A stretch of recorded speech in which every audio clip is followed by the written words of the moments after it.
Clerk will call the roll. Glenn Whitley, County Judge. Here. Roy Charles Brooks, Commissioner Precinct 1. Present. Andy H. Wynn, Commissioner Precinct 2. Here. Gary Fickus, Commissioner Precinct 3. Here. J.D. Johnson, Commissioner Precinct 4. Here. Constitutes a quorum. Thank you. Our invocation today will be delivered by Pastor Lewis Carr from the Thompson Chapel United Methodist Church in Fort Worth. We appreciate very much you coming out today. After the invocation, please remain standing for our pledges. May we bow. Oh, gracious God, we come before you with bowed heads and noble hearts. Lord, asking that you have your way.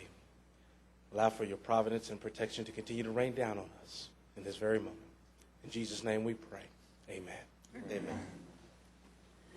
I pledge allegiance to the flag of the United States of America and to the republic for which it stands, one nation, under God, indivisible, with liberty and justice for all.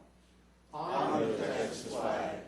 I pledge allegiance to thee, Texas, one state, under God, one and indivisible. Thank you, Pastor, for coming out today. Thanks, Pastor Carr.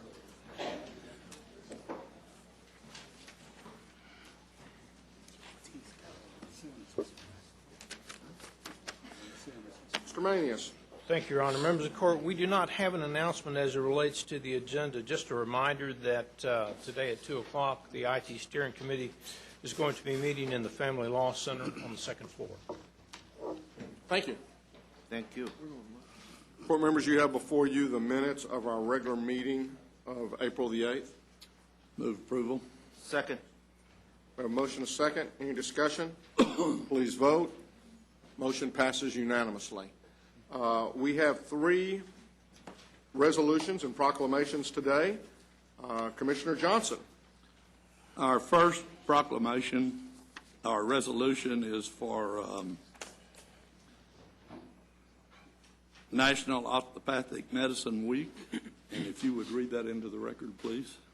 Whereas since osteopathic medicine was founded in 1874 by Andrew Taylor Still, MD-DO, osteopathic physicians have made tremendous contributions to the American healthcare system, treating U.S. presidents and Olympic athletes, contributing to the fight against AIDS and the fight for civil rights, and serving on nationwide healthcare panels and boards. And whereas more than 100,000 DOs currently in the United States are fully licensed to prescribe medicine and practice in all specialty areas of medicine, including surgery, and are trained to consider the health of the whole person. And whereas the UNT Health Science Center creates a healthier community for Tarrant County by training the DOs of tomorrow at the Texas College of Osteopathic Medicine, which is among the nation's distinguished graduate institutions. And whereas throughout 4 decades of growth and expansion, TCOM has explored and taught the promotion of good health, not just the treatment of disease and the practice of medicine.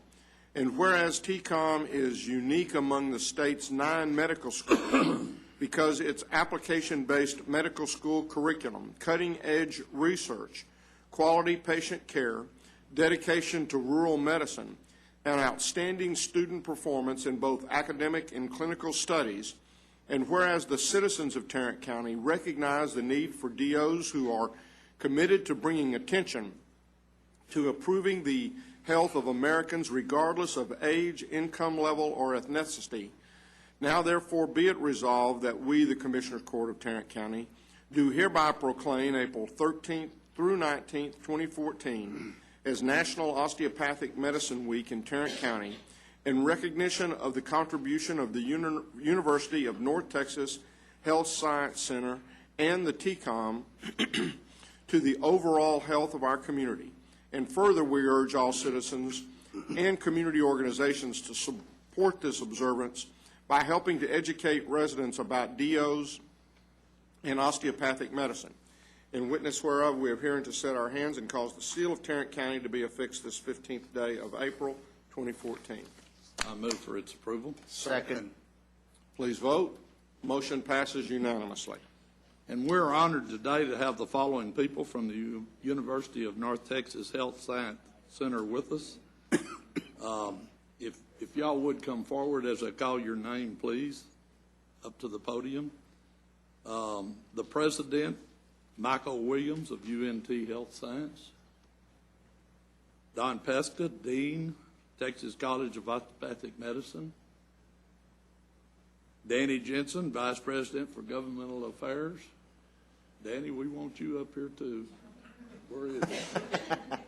He's hiding in his usual place over in the corner. Rebecca Sessoms, TCOM student.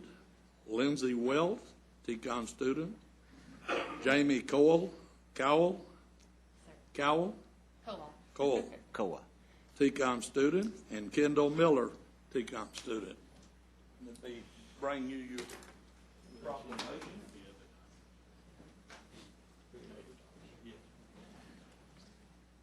And we might ask all the other doctors that are here from TCOM. Yes, everybody else from UNT, please stand at this time.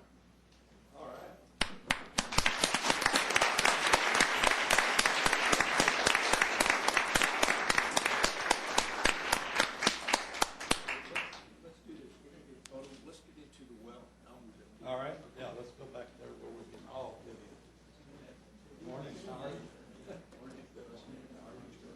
We should get into the picture too. I think so.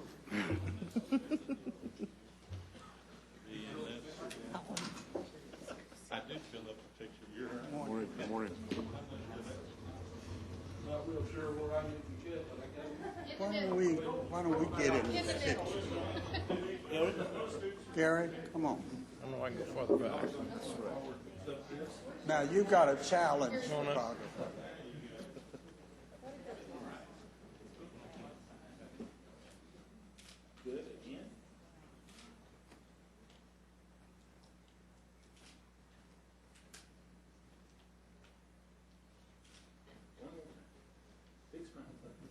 It's yours also.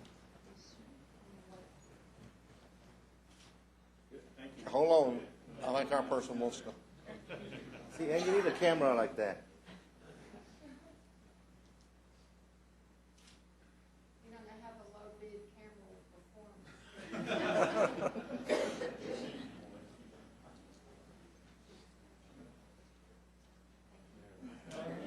Excellent. Thank you.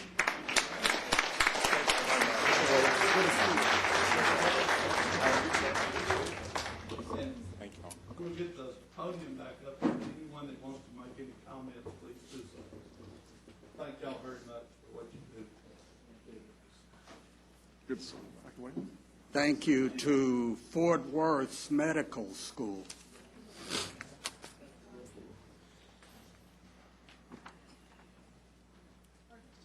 You bet. Ready for this? No more than 20 minutes. You can have all the time you want. Welcome. Thank you. Commissioner Johnson, Judge Whitley, esteemed commissioners, my name is Lindsay Welch, and I am a member of the Texas College of Osteopathic Medicine student government. Members of the osteopathic community are here today to promote National Osteopathic Medicine Week, which focuses on increasing awareness of osteopathic medicine in communities across the country. TCOM's goal is to provide quality osteopathic physicians to the state of Texas, with a specific emphasis on where those physicians are most needed, primary care. Currently, 65% of TCOM graduates practice in primary care specialties. We're grateful for our relationship with John Peter Smith Healthcare System, and we appreciate the invaluable education we receive as students and potentially as future residents. I'd like to quote a recent article in the U.S. News & World Report featuring some of the best graduate schools across the country. The article is titled, "The DO Degree is Suddenly Hot." The practice has always been about seeking out information from the family situation, the work environment, lifestyle, the community patients live in, and including all of that in the diagnosis. It has always been patient-centered. With this background in mind, the Texas College of Osteopathic Medicine student body accepts this non-week proclamation on behalf of the more than 2,800 TCOM alumni, 1,800 current students and faculty, and all of the school employees who work diligently to ensure our success and a high level of future health care in Texas. Thank you. Thank you.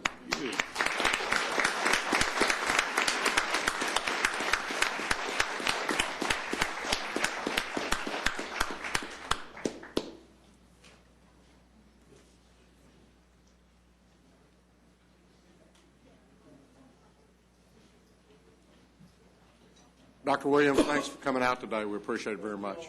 Thank you. Thank you, sir. Thanks for taking Jensen with you.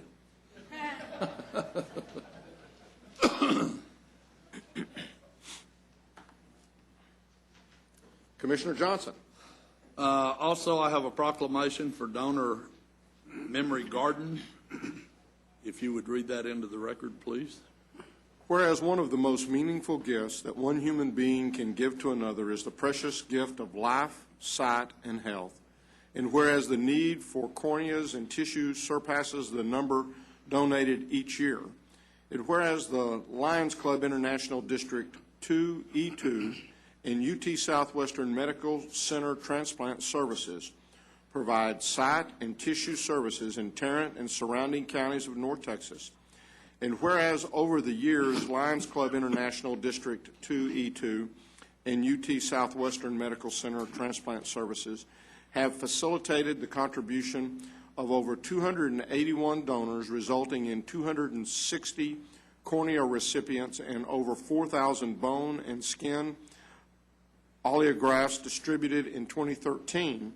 And whereas the above-named groups recognize the role of transplant medicine and donor families in community medicine by maintaining the Donor Memory Garden in the Fort Worth Botanical Gardens, now therefore be it resolved that we, the Commissioners Court of Tarrant County, do hereby proclaim April 19th as the Garden of Life Spring Celebration Day throughout Tarrant County, and further that we recognize that by making transplantation possible, these efforts are a vital part in the circle of care for all of our citizens, in witness whereof we have hereunto set our hands and caused the seal of Tarrant County to be affixed this 15th day of April 2014. Now move for its approval. Second. We have a motion and a second. Please vote. Motion passes unanimously. And we have the following people to be present to accept this plaque. If you would come forward, please. Charlie Bethards, Argon and I-Bank President. Suzanne Henderson, District Vice District Governor. Bob Peterson, Argon and I-Bank Director. Joe Cruz, Argon and I-Bank Director. William Timmons, Southwest Transplant Services Center Director. Hey, Lion Charlie. Good seeing you.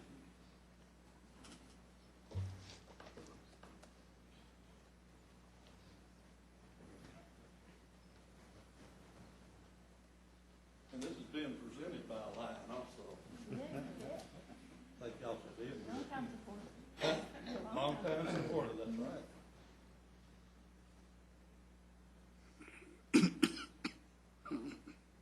All right. And any comments that y'all would like to make, please do so.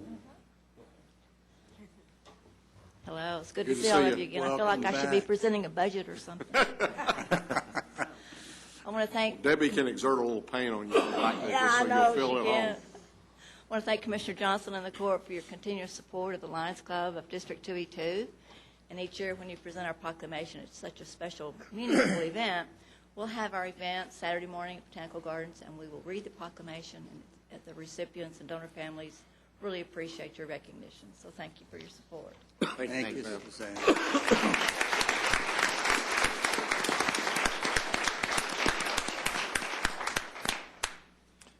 Commissioner Johnson? It is my day, isn't it? My last proclamation is National Volunteer Month. If you would read that into the record, please. Whereas the Texas A&M AgriLife Extension Service of Tarrant County volunteer force is a great treasure with over 1,000 year-round volunteers last year who donated over 80,000 volunteer hours. And whereas volunteers can connect with community service opportunities, through Master Gardeners, 4-H adult leaders, program area committee members, the TEA members, and the Master Wellness volunteers. And whereas volunteers are vital to our future as a caring and productive nation and can inspire others to take action that changes the world, and whereas Master Wellness Volunteer of the Year, Mr. Pierre Gant, is recognized for his service to the people of Tarrant County, providing nutrition, health, and wellness programs, And whereas through Mr. Gant's efforts, existing partnerships and new ones were strengthened and expanded in Tarrant County, and whereas during this month, service projects will be performed all over the nation and volunteers will be recognized for their commitment to service, now therefore be it resolved that we, the Commissioners Court of Tarrant County, do hereby proclaim April as National Volunteer Month in Tarrant County and urge all our fellow citizens to volunteer in their respective communities. In witness whereof, we have hereunto set our hands and caused the seal of Tarrant County to be affixed this 15th day of April, 2014. I move for its approval. Second. Please vote. Motion passes unanimously. And we have Mr. Pierre Gant, Master Wellness Volunteer of the Year, and Markina Minikin, County Extension Agent, Nutrition and Health, to accept this plaque. If you'd meet me at the podium, please. And we have some other people from Texas AgriLife. Y'all stand up, too. There you go. All the volunteers, all you folks.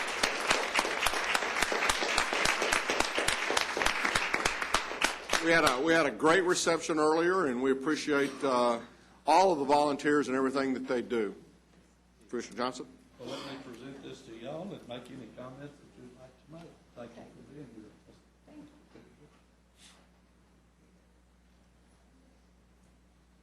All right. Thank you. Thank you. I'd like to thank each member of the court for your support and for making our program possible so that we can have these volunteers who make such a difference in the lives of the people of Tarrant County. I want to turn it over to Pierre for a couple of comments. Okay. Again, I'd like to extend that thanks as well, and thank you guys for the funding that you do. I'm honored and humbled to accept this. Many other out of the 1,000 volunteers who willingly deserve it as well. The Master Wellness Program has allowed me personally to make adjustments in my lifestyle, my family, and the community. Keep supporting this. Look it up. Maybe you guys can volunteer as well. It's a great opportunity to change lives, generations, and the pace where we're going, we need the help.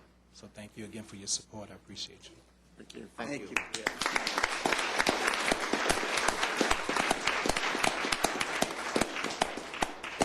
Court members, I've been asked today if we would to close our court in memory of our Public Health Assistant Director, Doug Fabio, who passed away last weekend, and also in memory of Lance Corporal Mark Bortoff from Crowley, who was killed accidentally last week at Camp Lejeune. So if there are no objections, we'll close in memory of those two individuals. Court members, you have before you our consent agenda. Move for approval of the consent agenda. Second. We have motion and second. Please vote. Motion passes unanimously. Mr. Manius. Thank you. Ms. McMillan is going to address the first issue.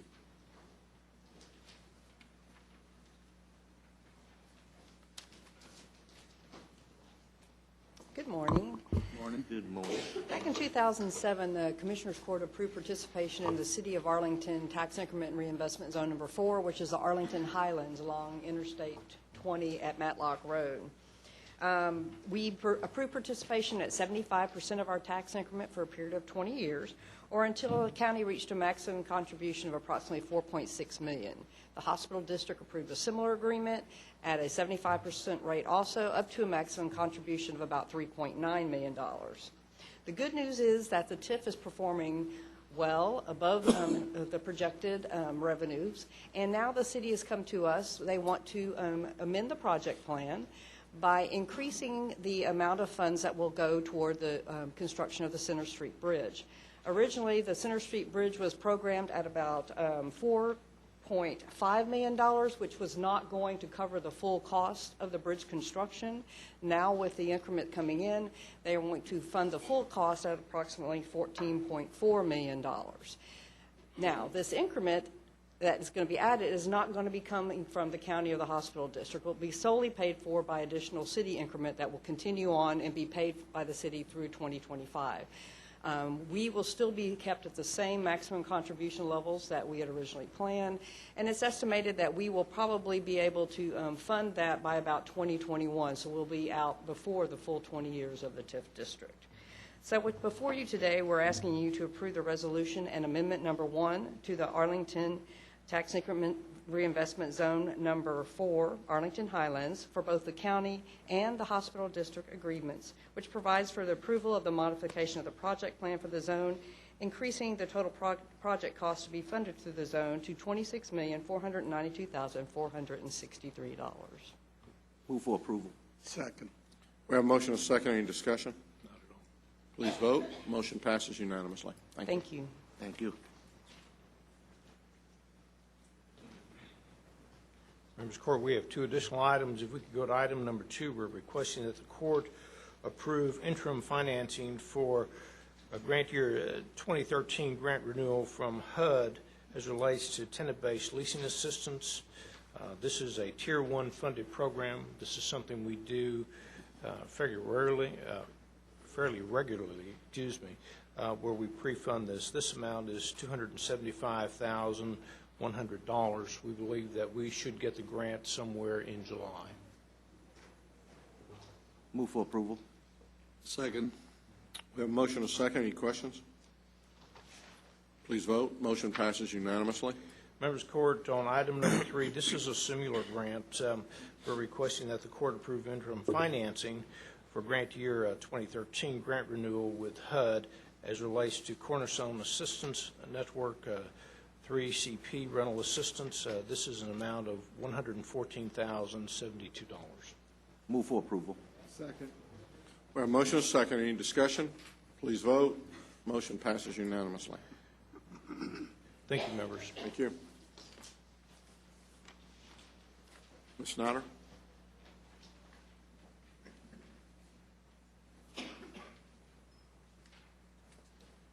Risk Management Board is recommending the payment of claim that's listed on your agenda. Move approval. Second. We have a motion and a second. Any discussion? Please vote. Motion passes unanimously. Thank you. Ms. Glenn?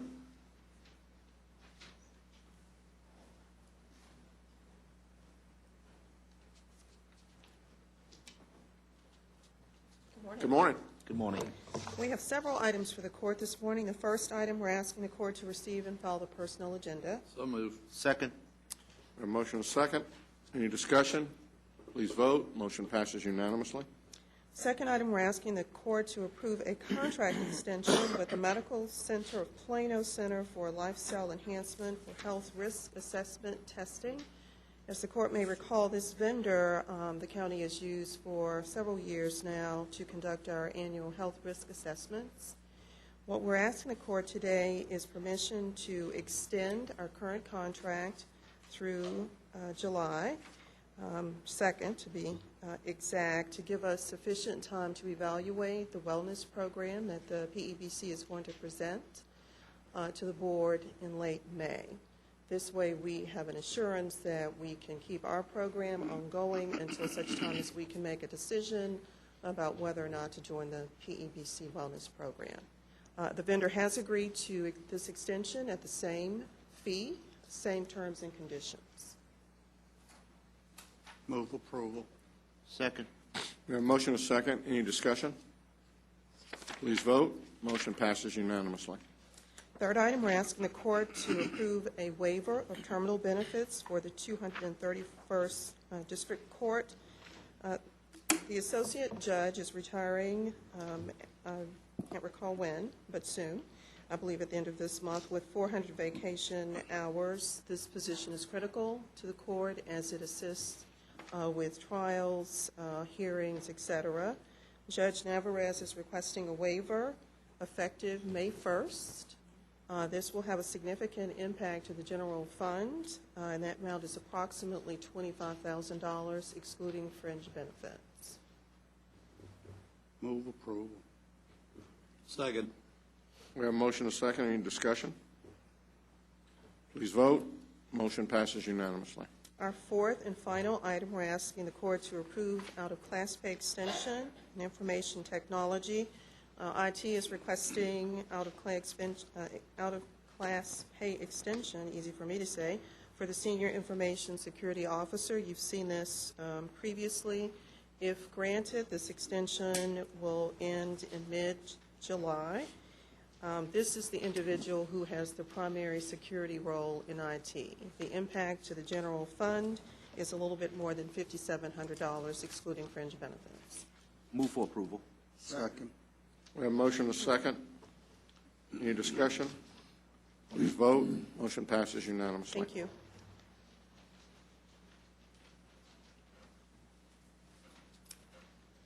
Ms. Brewer.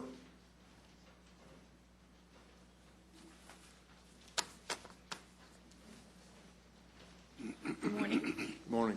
Sorry for the loss in your department. Thank you very much. We're thinking about you. He was a good man and a good worker, and we'll miss him a great deal. Thank you. Absolutely. We have 3 items for your approval today. The first is a service provider contract with the University of North Texas Health Sciences Center, Office of Professional and Continuing Education. Move approval. Second. We have a motion and a second. Any discussion? Please vote. Motion passes unanimously. The second item is approval of a business associate agreement with Cardia Services to provide assessment of clinical services at the Public Health Department. Move approval. Second. We have a motion and a second. Any discussion? Please vote. Motion passes unanimously. And the third item is approval of a one-year fiscal year 2014-15 Ryan White Treatment Extension Act Part A service provider contract with AIDS Healthcare Foundation. Move for approval. Second. We have a motion and a second. Any discussion? Please vote. Motion passes unanimously. And if I might just take a moment to introduce 2 people to you. In the midst of our sadness, we also have some things to celebrate. We have a new senior PIO, Kelly Haynes. Kelly, if you'll stand up. And we've also had this spring graduate student from UTA School of Nursing getting her master's degree, 30 years in the Arlington ISD school as a school health nurse, Leslie Erickson. Leslie. Thank you very much. Good morning. Thank you. Welcome. Are there any appointments today? Being none, then you have before you the claims, including the addendum. Move approval. Second. I have a motion and a second to approve the claims, including the addendum. Any discussion? Please vote. Motion passes unanimously. Briefing items, Mr. Manius. Thank you, Your Honor. Members of the court, we have 3 items to bring to you this morning. The first concerns a presentation by our emergency management group. This is the Public Works Emergency Response Team. Ms. Hunter is here to address the court at this time. Good morning. Good morning.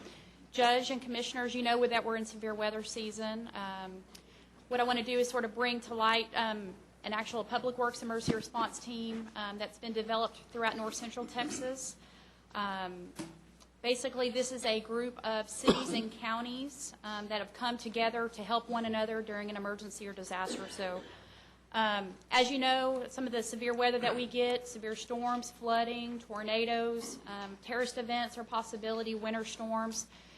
With all of these types of storms or these types of hazards, there may be the ability for cities and counties to be able to bring public works or large heavy equipment in to help an impacted jurisdiction during an emergency. So this Public Works Emergency Response Team was developed just prior to April 3rd of 2012 that provides assistance during an emergency or disaster when a local resource has been overwhelmed. So basically, this would allow for cities and counties to join this emergency response team, be able to donate up to 36 hours of manpower or equipment. If it's needed, we always have the ability to say no, but we always have the ability to say yes to be able to help the jurisdictions within Tarrant County as well as our neighboring counties as well. The first time this Public Works Emergency Response Team was deployed was the April 3rd, 2012 tornadoes. Response equipment was sent to Arlington. They brought electronic signboards, generators to run their traffic signals, as well as heavy equipment to help with the debris so police and fire could get through in Lancaster. So those are just some examples. Basically, there would be a mutual aid agreement that, if interested, we could bring within the next week or two to Commissioner's Court. to allow our participation as Tarrant County to be able to assist the jurisdictions within Tarrant County, or if there's a request for Tarrant County resources that we could, if there was an incident that may happen in Johnson County or Parker County or something like that. These are some of the jurisdictions. There are actually 32 members. These are just some of those. A lot of them in Tarrant County, Arlington, Colleyville, Euless, Fort Worth, Haltom City. I know Kaufman County is one of the counties, McKinney. So there's lots of cities and counties. So if we were to join, we would be actually, I think, number 33. As a part of this process, emergency management will be working with, if it's approved, through each of the county precincts to go through and identify what heavy equipment we own as a county. And then also as a part of that is identifying generators, front-end loaders, dump trucks, emergency lighting, anything that would be needed during an emergency. So if we received a request through the normal mutual aid process, let's say if the city of Euless needed 10 dump trucks, we would know how many dump trucks we have, and we could provide those if they're needed. If not, we could push that request up to the state, specifically TxDOT, to be able to provide those resources. So sort of the process with that is a local jurisdiction, if they need this Public Works emergency response team, as they would notify their emergency management coordinator, who would notify the county. At that point would be our office, and then our office would work with each of the precincts to identify what resources are available, if there are available, and be able to deploy those resources where they're needed. Anybody have any questions about the Regional Public Works Emergency Response Team? This is 16 counties, so it's really the North Central Texas area, cities and counties joining this mutual aid agreement to be able to provide resources if needed during an emergency. Can we get a list of all the cities and counties that have signed those agreements? Absolutely. We'd be happy to. I think it would be a good thing for us. It would formalize something that we do within Tarrant County anyway. We formalize a lot of agreements with police and fire, but police and fire cannot get, and EMS cannot get through without Public Works resources providing that, debris out of the right-of-way where police and fire and EMS can do their job. So, If we were to put this on the agenda, what other information would y'all like? You've mentioned a list of the other cities. What other information would you like before we might be ready to take action on it? Maybe a copy of the contract so we could look at it if we have some cities or something that that are reluctant or have been reluctant to join. I would be interested in finding out about the coordination structure. How does that work? the coordination structure is actually if a city has been impacted and they've gone through their normal mutual aid process, then emergency management would make a request for that Public Works emergency response team to come in and provide assistance. Generally on a disaster, usually when you get front-end loaders and dump trucks to clear the debris, it's usually just a couple of days or less because police and fire are getting through to provide life safety, protection of property, and protection for the environment. So usually they come in, it just takes them, a day or so to be able to clear that debris out. So it really depends on the magnitude of the disaster, the scope of the disaster. So that request is made through the process. But who's in charge on the ground? The local jurisdiction is responsible for the team itself. So I'll give you an example. If it happened in Euless, let's say, then the Public Works Director for the City of Euless that would be reporting to the City of Euless to provide the scope of work. Hey, we need these streets cleared. This is what job needs to be done. They'll actually work with the City of Euless to provide what work needs to be done, and then they'll basically go back to their home jurisdiction. What if it happens across multiple jurisdictions, like 2-3 cities? Then the team, actually, it being 32 different cities with all of the different equipment that could be brought, basically would identify what work needs to be done in each of those cities as long as they need additional assistance. So it really depends on the size of the city. If they need those resources, these are regional resources that are brought to bear to help during an emergency. So. Okay. But the control and supervision would always be at the local jurisdiction. If you had 3 cities that were involved, you would actually have each of those cities responsible for the work inside their cities. This is a resource issue. That's right. But in all likelihood, there also probably there might be a common EOC center but it's likely to be one of the cities, and your people are probably going to be asked to be a part of that because they're going to be, they're going to be in the middle of cleaning it up. But I would assume that we would be checking through you Absolutely. for these. The request would either come through us or could possibly come through transportation. Transportation's heavily involved in this process. Joe Trammell is the Public Works Emergency Response Team Chair for our region, so. Well, a lot of them come, though, directly to us commissioners, and I would think it's very important that when we start dispatching, and we will do that, that we coordinate all that through your office. Absolutely. So that you know where all of our equipment is. Commissioner, the central point of contact, and that would be, the central point of contact would be through Ms. Good. And I hear that, and I've been away from it for a little bit, but I would tell you that, as you well know, if they need a dump truck or they need a front-end loader, a lot of times their people are going to call your director of field operations because they're working with them on a day-to-day basis. Right. And those dump trucks and those front-end loaders are probably going to be on their way or working by the time. But we need to make sure You're that our right. people Coordinate coordinate through her. that here. Yeah, Absolutely. you're right. Any other questions? So would be what's your thought about when do you want us to take some sort of an action? I mean, is that something that we're going to plan on doing in the next couple of weeks? or- Absolutely. We have about 2 to 3 weeks before we get the document prepared for court. Okay. Before what? 2 or 3 weeks before we have the document prepared for court for your action. All right. Okay. It might be prudent to express a priority for cities within Tarrant County and then jurisdictions in the surrounding counties. I think once we go beyond that ring of surrounding counties, it gets logistically more difficult to do.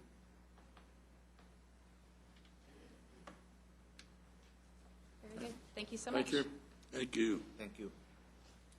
Members Carter, we can go to item B. This is a monthly update from the hospital district. Mr. Early is here to address the court. Thank you, Mr. Manning. Judge and court members, thank you all. I think today is a very historic day in the sense that I've never been in a meeting where they've asked Danny Jensen to actually be in the picture. So that was very historic. I've never seen that before. And I've never seen a day where Jack Beecham had all of his items on consent. So I think this is quite a day, and we're going to memorialize this, certainly at JPS. And it's tax day. A couple things I did want to say, particularly with the Lions Club here and what they're doing, is the incredible nature of organ and tissue donations. And we had a special ceremony at JPS. It's probably been one of the most moving programs I've ever been involved with. There's a 22-year-old man that lost his life here in Fort Worth, a resident of the Northeast Tarrant County.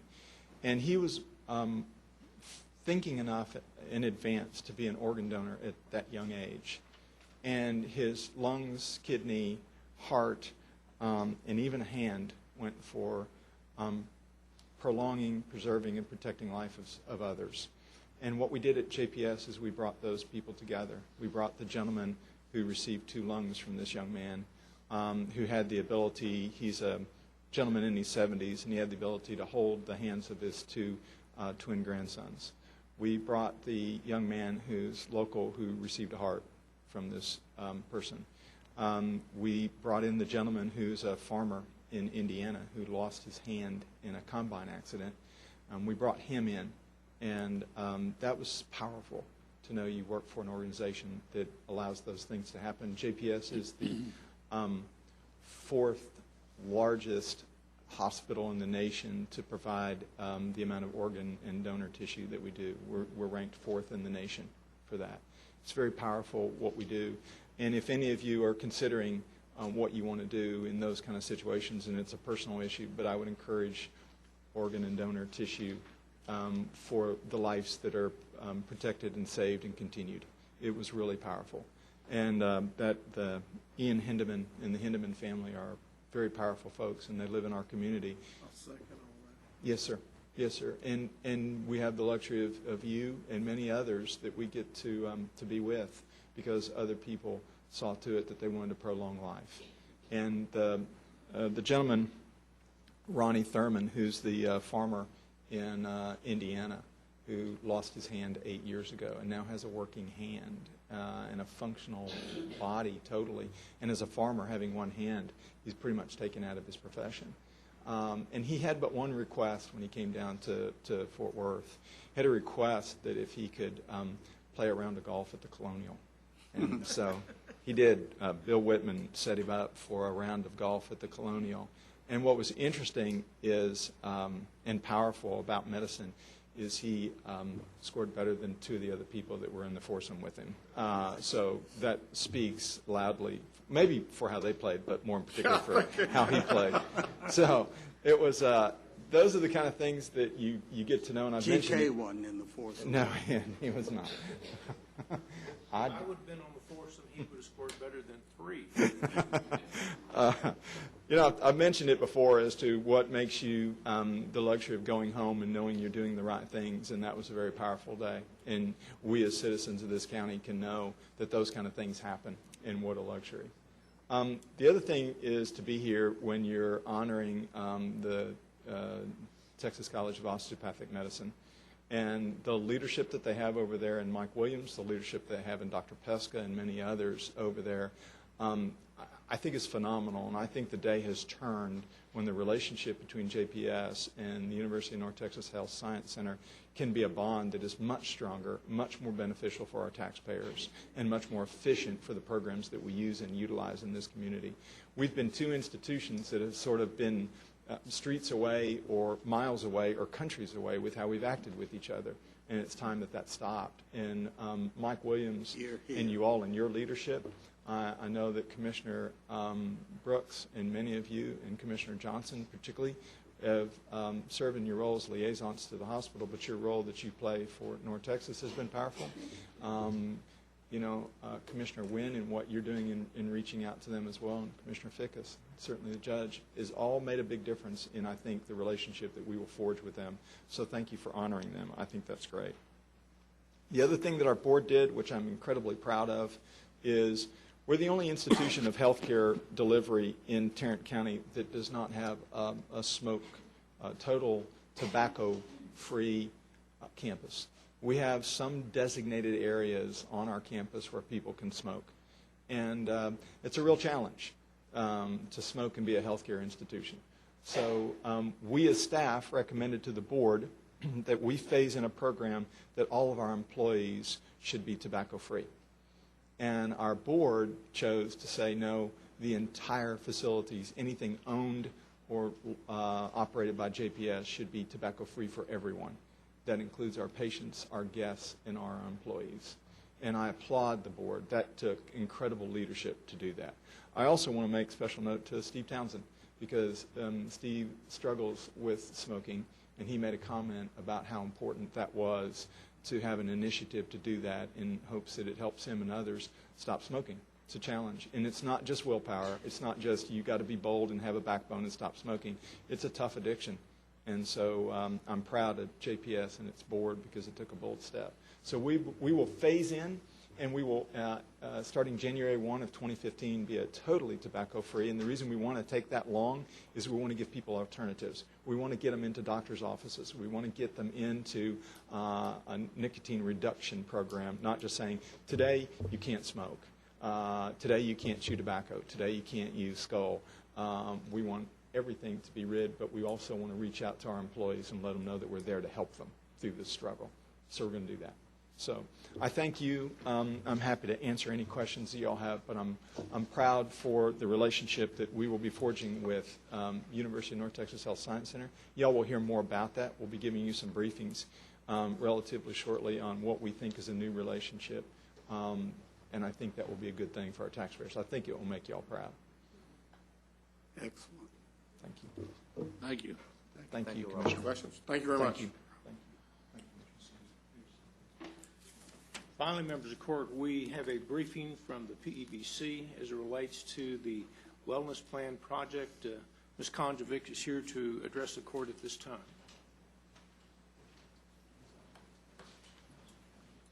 morning. Good morning. Good Morning, morning. Judge and Commissioners. Thank you for letting me come tell you about a project that apparently has a great deal of timing benefit this morning in Commissioners Court, and that is about the new PBC Wellness Plan project that our Board of Governors approved on March 26th.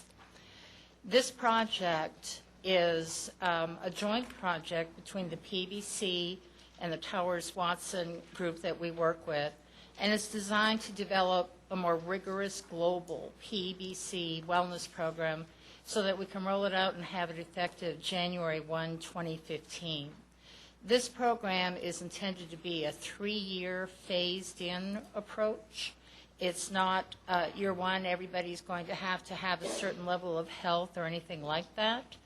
I'm going to tell you just a few pieces of this project and then give you some timing here this morning. I'm not going to read every slide to you, knowing that you'll have a chance to look at them at your convenience.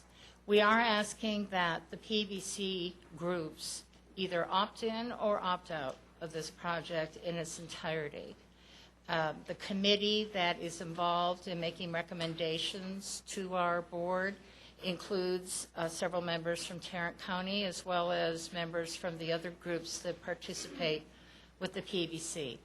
The committee serves as a voice to your organization to give you more information about what's going on with our project. And then I'll be back with United Healthcare sometime midsummer to tell you about the project and what's going to happen.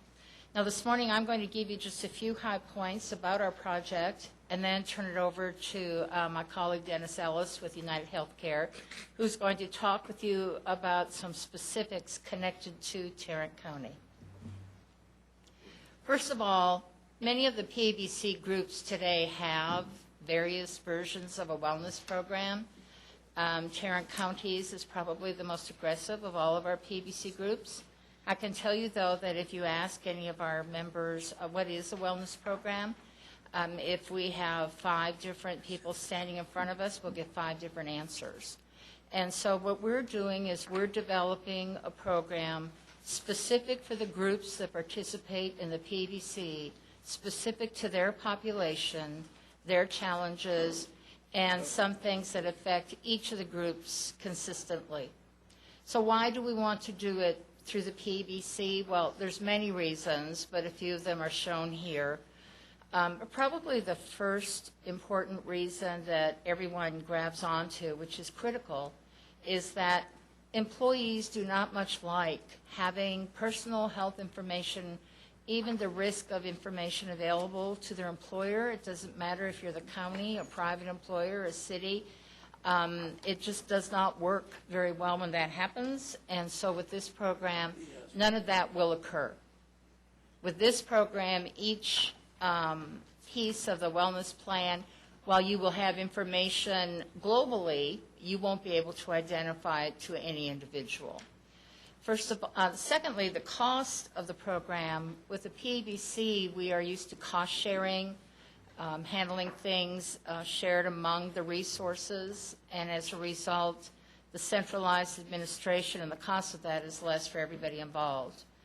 Plan documentation, of course, and then measurement, consistent measurement, is really available with this group. Why is that? Well, we have 5 employer groups, all 5 with the same health plans. That's pretty hard to do when you start measuring from employer to employer because they all tend to have some sort of health plan that differs in some key way. It makes it difficult. Our goal is to create a wellness program which is a culture of better health. As I mentioned earlier, we know that people aren't going to show up on day one and say, now I must be perfectly healthy. The goal is to take steps to make your health better. People are at different life stages, have different health issues. We just want to make sure that everybody has an opportunity available to them to help improve their health.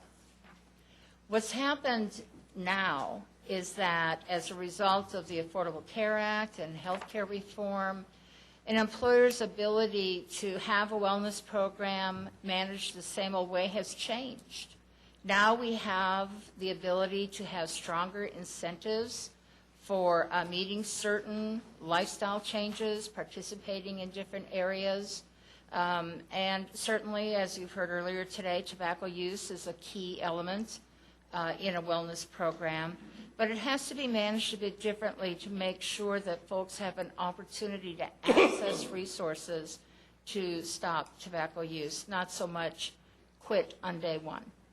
And the addiction of tobacco, as you heard earlier, is clearly one key area of healthcare reform that allows employers to do more than with other conditions. We do have other compliance concerns that are the result of the Affordable Care Act connected to the ADA, American with Disabilities Act, and the EEOC.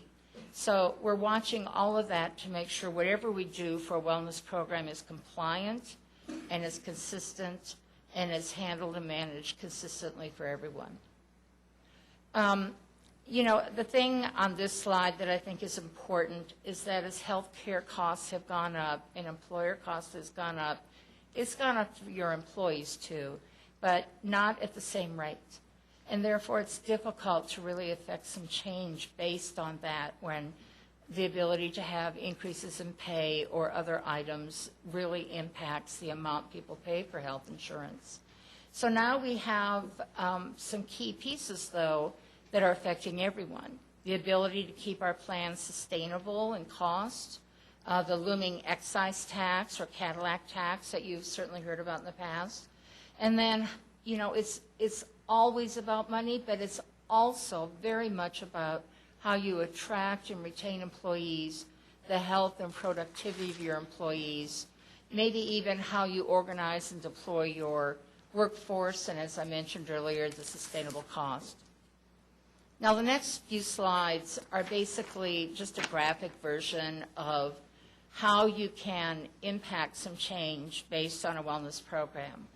We're looking at those companies that have the most effective health and productivity programs, and this is some of the information that we're seeing that's coming out of these programs that are out there for employees. Obesity is a key piece of it. It's not just tobacco use. If you notice here, you know, it's difficult for employers to know how to best approach this and how to affect real change. But you can see the enormous impact it can have to have programs that will help employees deal with that. And as we mentioned earlier, employers are raising the bar on smoking. Either you've heard it presented as the carrot or the stick, but the reality is it is an addiction, and it is something that we want to help employees deal with. And in fact, the rules of healthcare reform now make it more rewarding for employees to participate in those programs more than ever before. One of the things we've noticed and we've discovered through our research is that for those employers who do have wellness programs in place, their participation rates continue to lag. And you can see here a health risk assessment, biometric screening, preventive screening, even mammography, which is no cost to an employee anymore. Certainly the employer pays that cost, and they certainly have no issue paying that cost. But notice even for that, the average participation rate is 41%. So we know that cost alone is not the only barrier to making sure that we have programs in place to help make a culture of better health. This slide basically shows you the difference between 2013 and 2014. If you notice on the right slide, we now have what we call health contingent requirements that are based on activity only or outcome based, where it used to be just outcome based. So we have some challenges to make sure that all of our programs have reasonable alternatives which are consistent and compliant. Now, the rules on incentives and surcharges have changed with healthcare reform. Basically, if you have just a participatory program, you really don't have the limits on incentives. But remember, what we're talking about is a 3-year rollout of a program that begins with awareness and in the 3rd year really focuses on outcomes. So we want to make sure people know right up front what we're trying to do here and also manage the incentives in such a way that they make sense and are compliant. And I think the key thing to notice here is that the amount of the incentive is increased now under health care reform, and that the full incentive must be made available to those who take some time to request, establish, or satisfy a reasonable alternative standard. And a perfect example of that is somebody who's attempting to quit smoking. They participate in a smoking cessation program. They've tried. They relapse, which is a term common in any addiction, but they completed their program and they're going to try it again. They also have to have availability to an incentive for completing those programs. Now, on-site clinics are really not part of our wellness program per se, but I wanted to mention that on-site clinics may present some potential excise tax costs in the coming years. We don't have much information on how this will be treated yet, but we do have a feeling that those on-site clinics that provide what we call de minimis medical care should really likely have no impact on a wellness program, such as workplace health or fit-for-duty exams, flu shots, those types of things. We wait and are waiting to see how this will be defined in the coming years. With other guidance that we are getting on wellness programs today, we don't think we'll have any specific guidance for a year or two, but we're mentioning this in case you may be looking at this as an option or a supplement for your programs. Now, these are likely the phases that we'll go through with the wellness program: phase 1, phase 2, phase 3. Again, ultimately, we want people to know before phase 1 that the goal here is we want to help you, and your employer wants to help you have a life of better health. And ultimately, the results in phase 3 are what we're looking at. Now, incentives are talked about quite often when it comes to wellness programs, but the thing to remember is an incentive does not always mean tax-free to an employer or to an employee. And so a cash incentive, which is basically the one everybody likes to get a little bit more money, those are typically taxable income.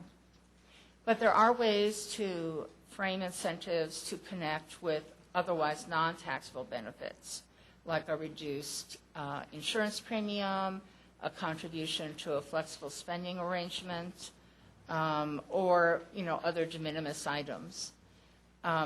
Things that are included, though, in the Cadillac tax, while they're not today a taxable issue for employers, we don't know yet if it will be impacted in future years, whether or not employer contributions to other non-taxable benefits could be impacted. But these are the types of things that we're watching and studying to see what is it looking like, what do we think will happen. Today we don't have any reason to believe it's going to change, but we've thought that before, and we just want to always be prepared for what could happen in the future. Certainly there's no problem with incentives such as T-shirts, coffee mugs, picnics, that type of thing. In terms of timing, you can see by this slide that we've already had our first Wellness Committee meeting. On March 26th, our board approved the project. During the month of April, I'm at each PBC group talking with them about this project and what we're working on. We have another Wellness Committee meeting in early May, on May 2nd. We're hoping by May 28th that our board will be able to consider our plan recommendation for the wellness plan. In June, if that happens, then in June we'll be back to talk with you about what it looks like, what it'll entail, and then hopefully by the end of July, each of our groups will let us know if they want to opt in or opt out. The reason we want to make this so early is because we want to make sure folks have an opportunity to learn just what they can do in the next few years, but let's start with square one. Let's start right now for January 1. And so we have a lot of administrative implementation that will have to take place. So I'm going to hand it over to Dennis Ellis with United Healthcare to talk about some Tarrant County specific items, and then if you have any questions, we'll both be available. Thank you. Good morning. Good morning. Good morning. Judge, Commissioners, thank you very much for the opportunity to speak with you all today about this. My name is Dennis Ellis. I'm the representative from United Healthcare that works closely with Diana and the PEBC. And what I want to talk about today is really the opportunity that exists here at Tarrant County, and sort of why the information Diana has presented about wellness programs, which can seem quite complicated in the post-ACA world, is really something that a lot of employers are looking at. So I'm going to talk a little bit about the opportunity, and then we're going to focus on some statistics that are specific to Tarrant County to help give you a little more information. So why are employers looking to do this? Obviously, it's leveraging the power of information to help employers, physicians, and individuals make better health care decisions. So we know that lifestyle, that 50 to 85% of all of diseases are associated with what we call modifiable health risks. So things that we can control, what we eat, how often we exercise, and whether or not we use tobacco has a big influence on our risk to develop items such as heart disease, type 2 diabetes, strokes, and even cancer. And so that's why there's a huge opportunity, and wellness programs are really starting to become so prevalent and sponsored by employers. So what are the financial implications? And so one of the things that we look at is what happens when somebody makes a decision to lose weight? Or what happens when somebody says, I have a chronic condition, and you know what, I really haven't been diligent about managing it, about taking my prescriptions, and I'm going to decide to do that. Or I'm a smoker and I want to quit smoking. And these are some estimates. Some of these, losing significant weight based on the Institute of Health, for that individual can lower their health care costs by $2,500. Effectively managing your chronic condition, again, a $2,500 difference between someone who's compliant and non-compliant in managing that illness. Stopping smoking, almost $1,700 difference in the expected claims from that individual. And then selecting a specialist rated on quality and efficiency. You've heard a lot about sort of outcome-based measures and trying to find high-quality and high-performing physicians and facilities to make sure that if a member needs to seek services, they're getting it from someone who's highly experienced and who's able to deliver care in an efficient manner. There's a great variation in cost and quality in our healthcare system today.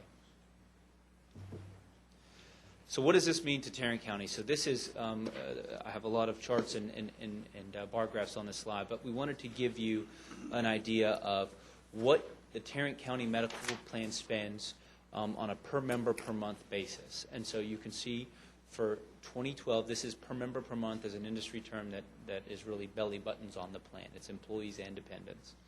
And so for 2012, you guys spent $405 per member per month. In 2013, that number rose slightly to $417. In our industry, we use something called an age-gender mix as one predictor of claims. So what we did is we said, okay, if we adjusted the age-gender of Tarrant County and compared it to your peers in the public sector in the state of Texas, as well as some of our commercial peers, how would you perform? And so what the difference between that orange and that red bar graph just really tell you that from an age-gender mix, you guys are a little older population than your public sector peers in the state of Texas, and as well as the commercial sector. But even when we equalized that risk and sort of leveled the playing field, you can see that the plan still has a higher net paid PMPM than your public sector peers and the commercial book of business. And then also on the far right-hand side is the PEBC combined spend. So does this factor in both the employee and their spouse? Correct. This is all of your belly buttons on the plan. I've never quite heard it that way. What's that? Never. That's. Any other questions on this? And our accruals are all based upon employees. And y'all come out here and talk to us about accruals. Correct. We would convert this per member per month into a per employee per month. That's right. That just a different way of doing the math. So what drives those costs? What drives those net paid per member per month costs that the plan is paying? And so we look at your top 5 diagnosis groups by net paid. Musculoskeletal was number 1. Circulatory was number 2. And other conditions was number 3. If you look at all of these, also digestive system, injury and poisoning appear very high on this chart. When we try to kind of break out what falls underneath musculoskeletal, that's your back pain, your joints, your hips, circulatory, nonspecific chest pain, coronary atherosclerosis, and cardiac dysrhythmias.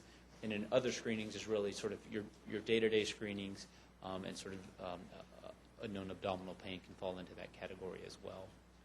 So these are your big cost drivers. And again, thinking back to modifiable health risk and what drives that. Again, how much we exercise, whether we smoke or not, what our daily routine as far as diet constraints. That's going to drive a lot of that spend under those conditions. The other note that I wanted to kind of highlight here, if you look at your total plan spend, was about $39 million in 2013, and if we went back and looked at the number of individuals that had a diagnosis of diabetes and what their contribution to your plan spend was, it was almost $8.7 million. And again, type 2 diabetes is one of those is one of the conditions that we would classify as that can be controlled as a modifiable health risk, right? Diet and exercise can really have an impact on whether or not you develop type 2 diabetes.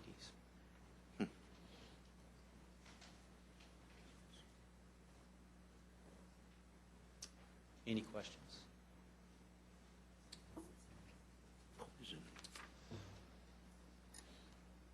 One of the great things that when we look at your data and we talk in our annual reviews is your population does not have any issues going in and seeing their physician. It's a population that utilizes their benefits and takes advantage. And so one of the things that we like to look at is what are the common diagnoses. So if we look at sort of the most prevalent diagnosis underneath your plan, we would see high blood pressure, back pain, and diabetes are the 3 most prevalent diagnoses for Tarrant County. Again, those risk factors drive a good number of those. We actually put the member and the actual enrolled members and the condition for 2012 and 2013 here, so you can see the actual numbers of the individuals that received one of these diagnoses in 2013 or 2014. Excuse me, 2012 or 2013. That's when they received their initial. This is just if you went and you saw a physician and you received a diagnosis of either hypertension, back pain, or diabetes. This is intervertebral disc disorders is a fancy way of saying, a back issue. And so this is sort of the number of just individuals who were given one of those diagnoses between 2012 and 2013. Again, these are your most common diagnoses on the plan. And again, just trying to make the point that they're all tied back, again, to modifiable health risk. Judge, did that answer your question? Yes. So just for clarification then, these are just the first initial diagnoses, not if I had back pain, I went to the doctor today, and if I go to the doctor in 3 weeks, it would still just be considered one visit, right? Correct.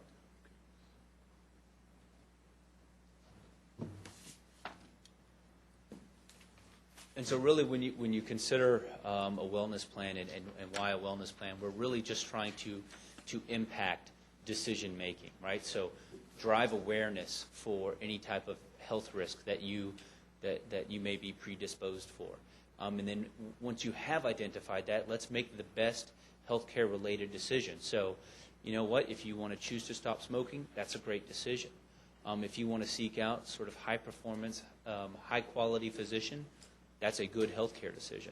Scheduling yearly mammograms and other preventive care, as necessary, those are all good decisions that we want to drive and reinforce through wellness programs. Suboptimal decisions that we're trying to change, such as I use the ER for primary care. I don't have time to go get my routine biometric test. That's not something that I have time for, or I don't have a primary care doctor. Those are all decisions that we're trying to influence. And as we look at your population, we've got about 60% of the population that is making a good decision when we look at Tarrant County membership. And then we've got about 40% of the population that we want to try to improve that number. We want to try to improve the decision making around how they access care and how they manage any type of chronic condition that they might have. And basically, a lot of the decisions that, about 20% of our individuals are accounting for about 80% or? Correct. 20% of your individuals are accounting for a significant, percentage of your spend. I'd say 20-80 probably sounds about right. I don't know, Diana. Yeah, I mean, it changes from year to year, but that's typically been what it's looked like, is 20 to 25%, give or take, in each year.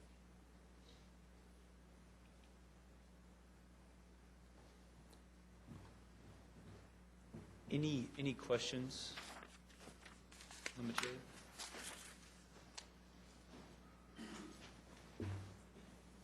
Thank you. Thank you, guys. Thank you. Again, what I would remind you, last week we saw what we're currently doing. What you heard today is what we're moving. We're trying to develop a plan which will then be brought back to each one of the participants, as Diana mentioned, for a opt-in, opt-out. The overall effort is to, one, give our employees the opportunity to make good choices with regards to their health, ultimately to improve the health of our employees, and that may be through choices that they're able to make. It may be through education. It may be through other things. We'll be looking at the possibilities of the on-site clinics as an effort to, one, give our employees the ability to go to these folks or to go to these places and not be away from work for a half a day or a full day, as the case may be, depending upon their ability to get in and out of seeing their doctors. All of these things are things which we're going to be talking about. We historically have talked about this as we're in our third or fourth week of budget hearings, and we're trying to make some immediate decisions, and everybody's saying, wait a minute, we're not having enough time. So we really want to encourage everybody to think about this, and we're trying to get the information out to everyone as far in advance as possible so that we can identify questions, concerns, and then we can try to address those either at the committee level or at our individual county level. At this point in time, there have been no decisions with regards to carrot or stick.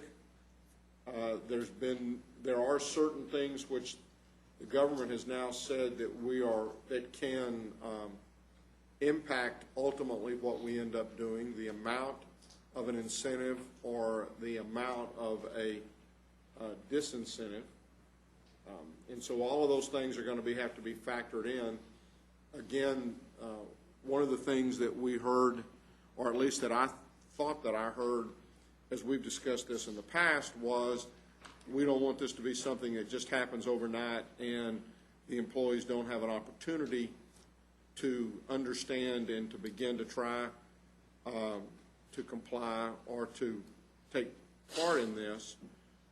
And so and that's why Diana had mentioned that this is probably going to be a phased in over a 3-year period, with the initial phase being very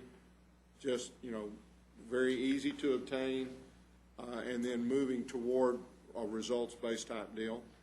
The other thing that we've heard, or that I've heard, is we've made presentations from employees, is their concern over who has access to that information. And I think it's extremely important that we all understand that as a court, that as employers, that as HR, that no one will have access to an individual's medical record. HIPAA is still very much in play, still very much in place. whatever program that we develop or set up will have to be one where basically those folks on the other side of the privacy wall, which is basically United Healthcare, and maybe one or two people in Tarrant County themselves, which, and understand, if they violate that, I used to have great joy in telling Ron Bertel, if he violated that, he could be in an orange jumpsuit down with D on the other side of the bars.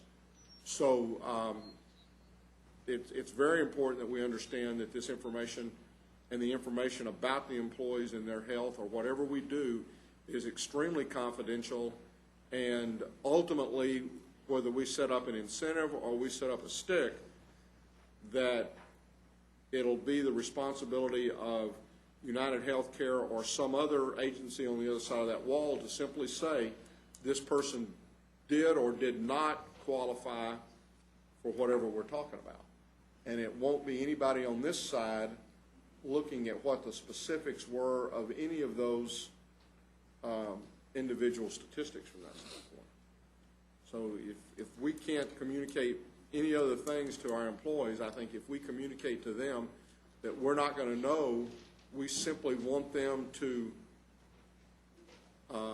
attain better health and be healthier, that's the thing that we should be trying to, I think, the word that we should be trying to get out. Could I ask our United Healthcare rep a question?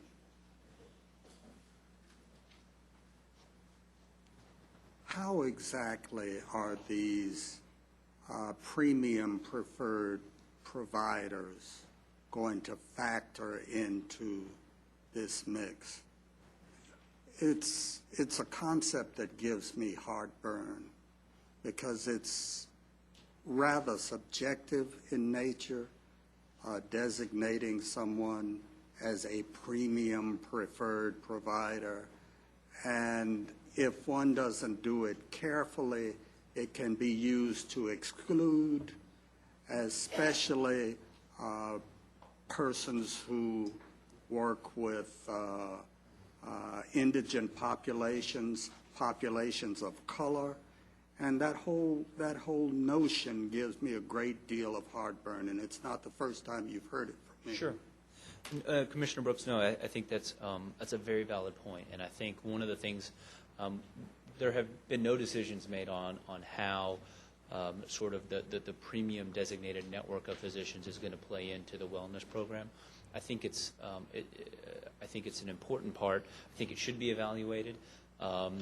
That criteria on how we evaluate. First off, we have to have a designation, or that physician population has to have a list of rules. We don't create the rule book as far as if an orthopedic, or let's use a cardiovascular physician, they have the American Academy of Cardiologists sort of defines these are the things that you should be doing as a cardiologist to treat your population. So here is your rule book to our membership of cardiologists or primary care physicians. That assumes that every population has the same needs and should be treated in the same way. You're correct, and so that's and again, this is a very we understand. We've been evaluating our physicians for over 12 years now, and so when we rolled out this program, this was not a steerage program. This was simply a way for us to look at information and go to a physician and talk to them and say, okay, we're looking at all of your peers and how you practice, and you're an outlier. And most physicians don't want to be an outlier, but one of the things that we have to take into consideration is the individuals that you treat and the risk and the disease burden of that population. If you have a sicker population of patients, that's going to require different levels of care at different costs.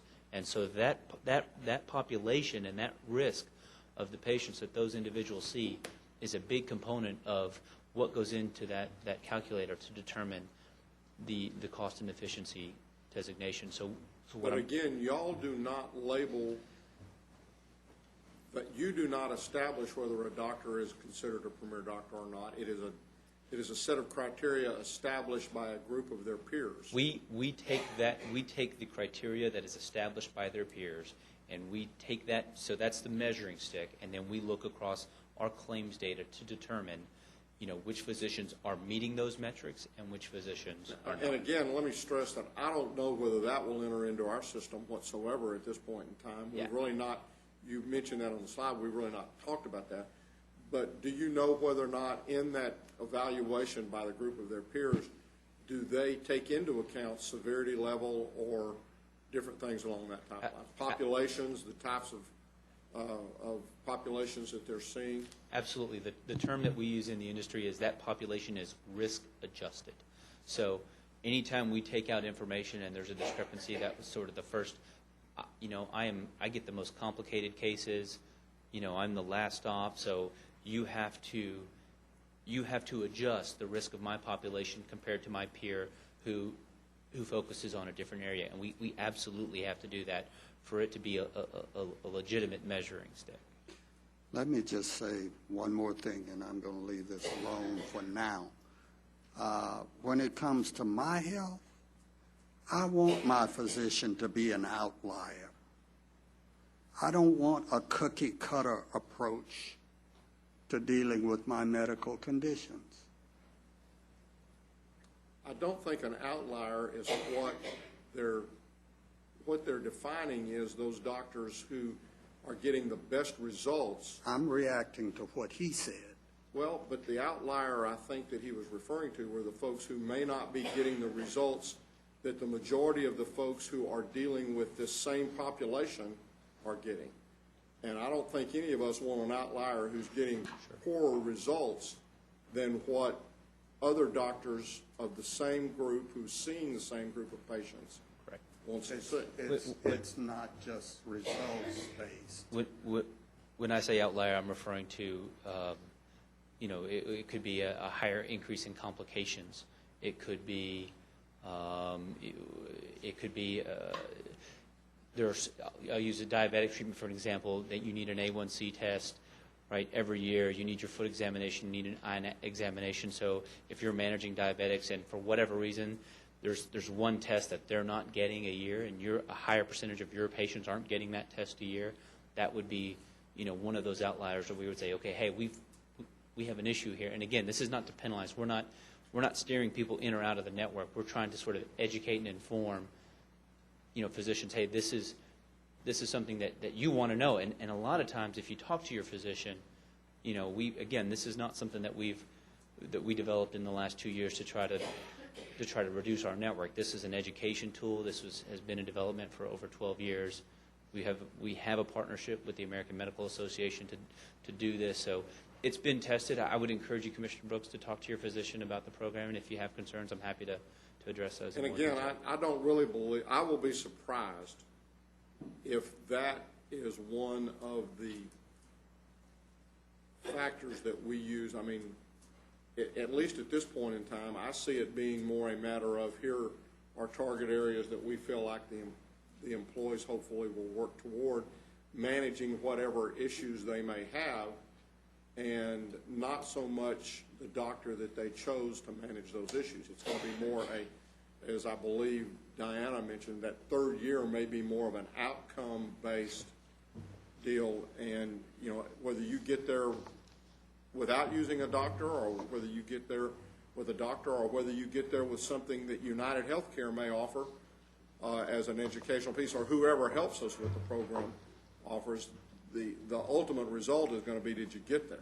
Yep, correct. It's lowering modifiable health risk. That's really where we're focused. But as an HSA person who's now taking a little bit more responsibility maybe over the dollars that I am spending, I may be more apt to look and say, this doctor overall has seemed to be getting better results, less complications, less cost. Therefore, that's where I want to invest my dollars for medical care. But that would be an individual decision and not one that we're going to be steering someone toward or not steering someone toward. Correct. Other questions? Thank you. Thank y'all. You see the timeline in there. Again, you expect that we'll have other meetings coming up in the future. That's all we have at this time, Your Honor. Then we will recess our open meeting and go to close to discuss items exempted under sections 551.071, 072, 0725, 074.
Having returned from our closed session and there not being any business to conduct at this time, we are now adjourned. Ficus, are you